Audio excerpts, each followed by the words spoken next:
बहुत पुरानी बात है। पहाड़ों और घने जंगलों के बीच एक राज्य था, चांदपुर। वहां के राजा की इकलौती बेटी थी रानी माहिरा।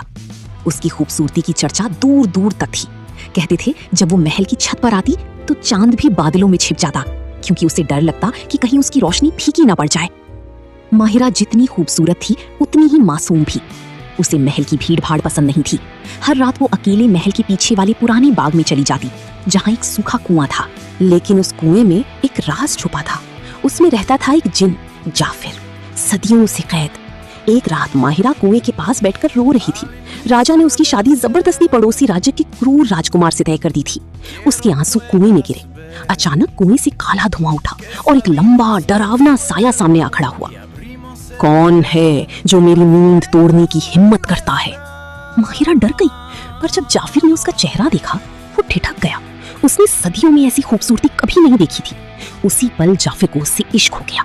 उसने धीरे से कहा, तुम्हारी आंखों में इतना दर्द क्यों है ए हुस्न की मलिका? माहिरा ने कांपती आवाज में सब बता दिया। जाफिर दूल्हा, अगर तुम चाहो तो मैं पूरी दुनिया तुम्हारे कदमों में ला सकता हूँ। माहिरा ने सिर हिलाया। मुझे दुनिया नहीं चाहिए, बस आजादी चाहिए। उस रात के बाद जाफिर हर रात उससे मिलने आने लगा। धीरे धीरे माहिरा भी उससे बातें करने लगी। जाफिर डरावना जरूर था, पर उसका दिल साफ था। उसने कभी माहिरा को छूने की कोशिश नहीं की, बस दूर बैठकर उसे देखता और मुस्कुराता। एक रात उसने कहा, मैं तुमसे मोहब्बत करता हूँ। माहिरा चुप रही।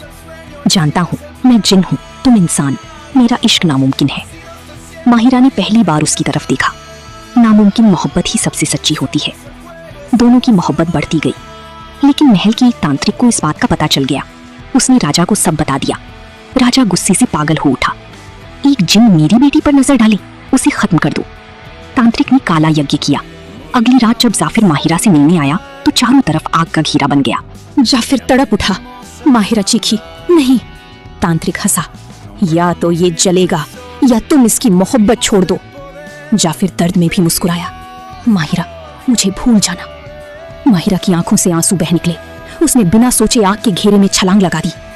अगर ये जलेगा तो मैं भी इसके साथ चलूंगी। उसके ऐसा करते ही एक चमत्कार हुआ। जाफिर की सदियों पुरानी कैद टूट गई। उसकी सारी जादुई ताकत लौट आई। एक ही पल में उसने आग बुझा दी। तांत्रिक राख बन गया। लेकिन कैद टूटने की कीमत थी। जाफिर को हमेशा के लिए इस दुनिया से जाना था। माहिरा रोते हुए उससे लिपट गई। अब जब सब ठीक हुआ तो तुम जा रहे हो?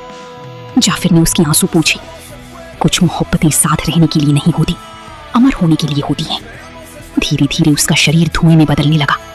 जाते जाते उसने माहिरा के माथे को छुआ। जब भी चांद को देखूंगी मैं वहीं मिलूंगा। और वो गायब हो गया। माहिरा ने कभी शादी नहीं की। हर रात वो महल की छत पर जाकर चांद को देखती। कहते हैं पूर्णिमा की रात चांद पर एक साया आज भी दिखाई देता है, एक जिन का, जो अपनी रानी को आज भी दूर से देखता है।